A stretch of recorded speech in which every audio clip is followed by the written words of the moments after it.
Bonjour à tous et bienvenue sur le troisième épisode de la Squad DevOps. Moi, je suis Stéphanie Lebeuse, fondatrice de la société Scient, qui est à l'origine de cette squad. Et d'ailleurs, un grand merci pour nos plus de 3300 abonnés déjà sur cette newsletter LinkedIn. On est ravis que ça vous plaise. Et aujourd'hui, on prend le café avec Aurélie Vache, qui est DevRel chez OVH Cloud. Et bonjour Aurélie, Salut, ça comment va? vas-tu? Très bien, et toi? Eh ben, écoute, super.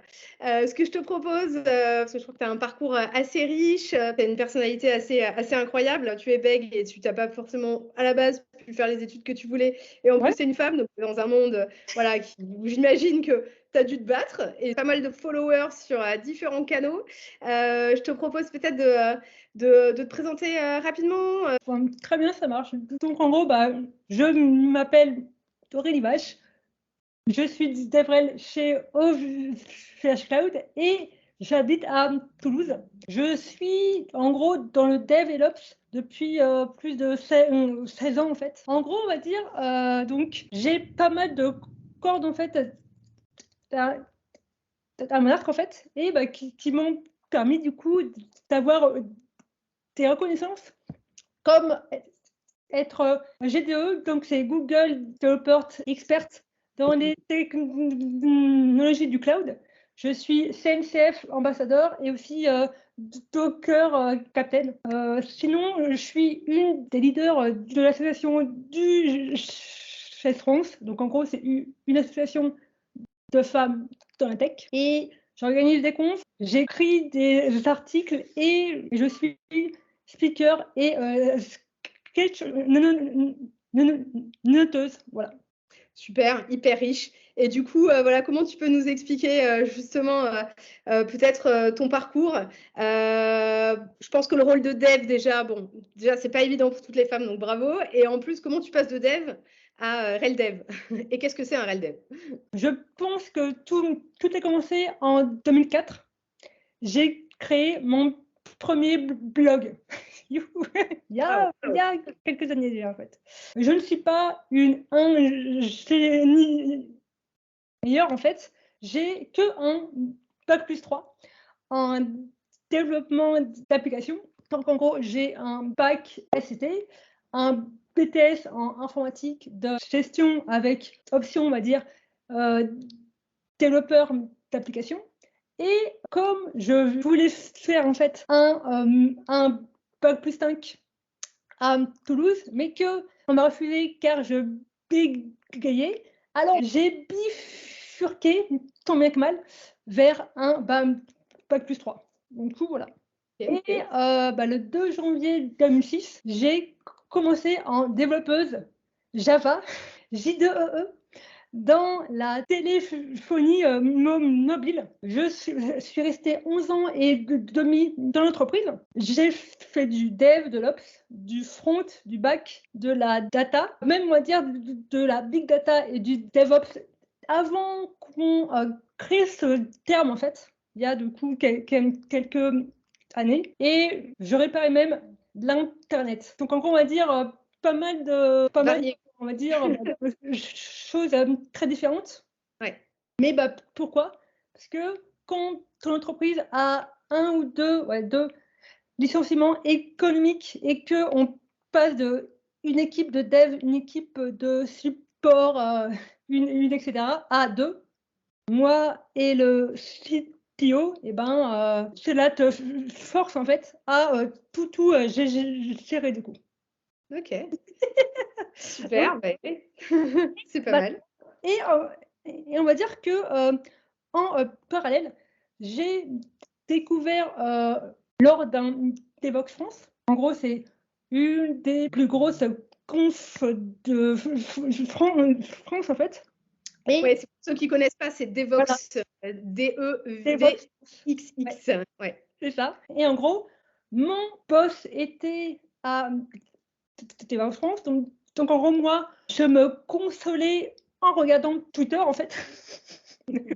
Scroller, oh là là, c'est trop bien là-bas. Et là, je tombe sur un tweet avec plein de développeuses. J'ai fait waouh, c'est trop bien, c'est trop chouette. Alors, on va dire que très rapidement, j'ai du coup contacté du CES France.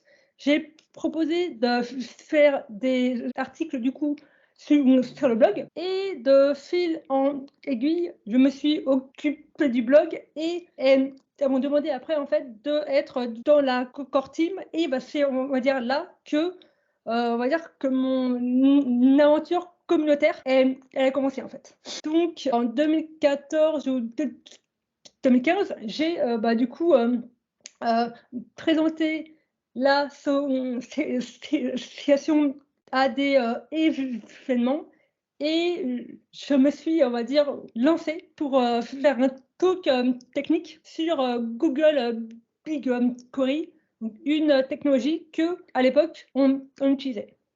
D'accord. C'est là que tout a, on va dire, débuté. Et bah, même année, donc 2014, ouais, je crois, j'ai commencé en fait à écrire des articles, donc dans mes blogs, dans des blogs également, on va dire, invités. Et j'ai été rédactrice en chef du magazine, du coup, après programmé. Ok. Donc en gros, voilà, j'ai eu, on va dire, une vie pro et en parallèle, on va dire, bah, début de la vie communautaire en fait. Donc en gros, je suis orga de conf et de meet-up depuis 2016. D'accord. Voilà. Ok. Et en parallèle, en 2017, j'ai été kidnappée par une ancienne collègue en fait pour aller chez Continental. Et c'est là que j'ai découvert Go et les technologies du cloud et des conteneurs comme Kubernetes, Docker, Prometheus, Istio, plein de techno. Et bah, ça m'a, on va dire, vraiment plu. Et en gros, donc, durant 3-4 ans, j'ai eu 3-4 casquettes, en fait. Donc, du coup, développeuse, on va dire, pour le cloud, et référente qui prenaient les bonnes pratiques DevOps. Ok, super. Et en bas, parallèle, des conférences. Mais le problème, c'est que je payais une partie de mes déplacements. Et quand j'étais en conf, je posais pas mal de congés payés en fait. Du coup, c'était pas manière simple en fait. Et après, donc, je suis allée quelques mois dans une néo SN qui est Stacklabs et l'aventure a pas duré en fait très longtemps car j'ai eu un certain ping d'Horacio González qui m'a dit j'ai tes vœux. En gros, en fait, il créait son équipe de DevRel chez OVH en fait. Ok, là, ça a l'air que tu as switché dans le monde des. Ouais, Définitivement. Des DevRel. Ok. Et je crois que tu as lancé du coup une série qui s'appelle Understanding in a Visual Way. Ouais.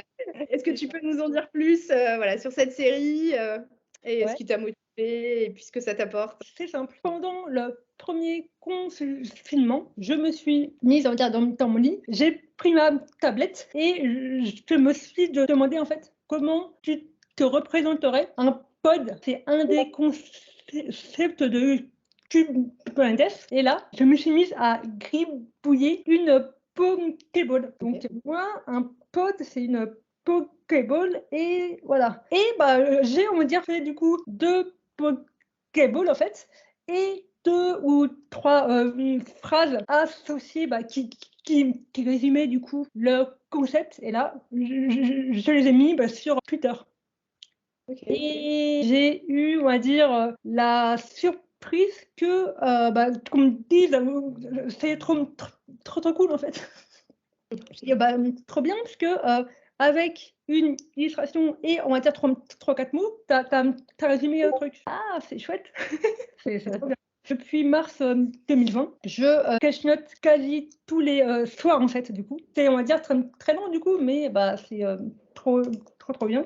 Et si je n'aurais pas, on va dire, tenté ça, et si je ne l'aurais pas partagé, je n'aurais pas créé du coup 3 recueils de cache-notes et je n'aurais pas également, on va dire, tenté de faire des vidéos courtes sur Internet également. Ok, super. Donc l'idée, en fait, c'est de rendre plus simple, c'est ça, une explication par les objets visuels, quoi. C'est Ouais. ça, c'est que les gens arrivent à comprendre des concepts plus compliqués par l'approche visuelle. Ok.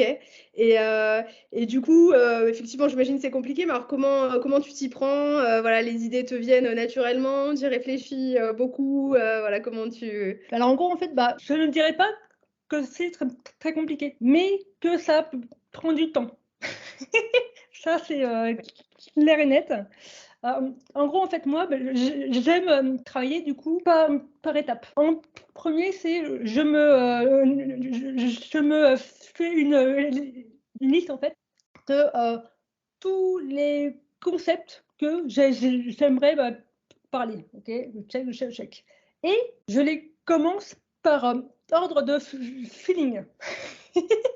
Ça, on va dire, c'est la technologie ou le concept que je connais, on va dire, très très bien.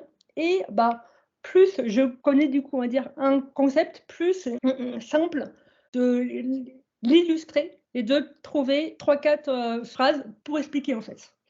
Top. Et du coup, voilà, on a parlé pas mal donc de cette façon de rendre les choses un peu visuelles. Et toi, aujourd'hui, le DevOps, aujourd'hui, comment est-ce que tu le vois maintenant que tu commences à avoir voilà, quelques années d'expérience sur le sujet? Comment tu l'as vu évoluer? Quelle place tu vois pour le DevOps dans les années à venir? En gros, ce n'est pas une question très, très, on va dire, simple. Hein. Bien au contraire, tu m'as gâté là.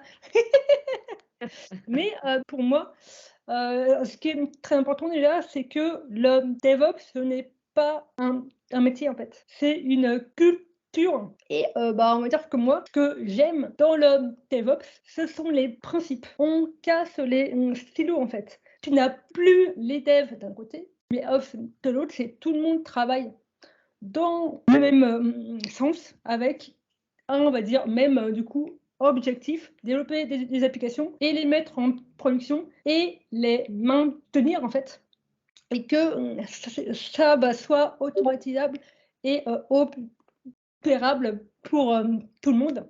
Du coup, on va dire que les principes de automatiser tout ou quasi tout, de versionner le code, les fichiers de déploiement, CI, CD, ça chaîne du coup d'intégration et de déploiement et de faire de l'infrastructure as code, pour moi en fait c'est top.